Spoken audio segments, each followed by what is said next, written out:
খালেদা জিয়া গুরুতর অসুস্থ, যে কোনো সময় জীবনহানিও হতে পারে, এমন শঙ্কা প্রকাশ করেছেন বিএনপি মহাসচিব মির্জা ফখরুল ইসলাম আলমগীর। সিলন ফ্যামিলি ব্লেন্ডের কড়ালিকার আর সতেজ স্বাদের পারফেক্ট ব্লেন্ডে স্বপ্নেরা মেলুক টানা।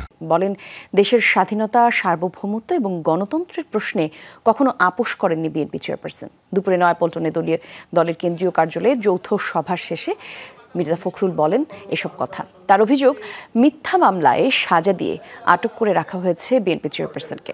খালেদা জিয়া ক্ষমতাসীনদের রাজনৈতিক প্রতিহিংসার শিকার। অবিলম্বে দলের চেয়ারপারসনের মুক্তির দাবি করেন মির্জা ফখরুল। জানান, দলীয় প্রধানের মুক্তির দাবিতে 29 জুন নয়াপল্টনে সমাবেশ করবে বিএনপি। এছাড়া 1 জুলাই সব মহানগর এবং 3 জুলাই জেলা শহরের সমাবেশ কর্মসূচির ঘোষণা দেবেন বিএনপি মহাসচিব। দেশনেত্রী বেগম খালেদা জিয়া আজকে গুরুতর অসুস্থ। আজকে নয়, তিনি দীর্ঘকাল ধরে অনেক জটিল রোগে তিনি আক্রান্ত।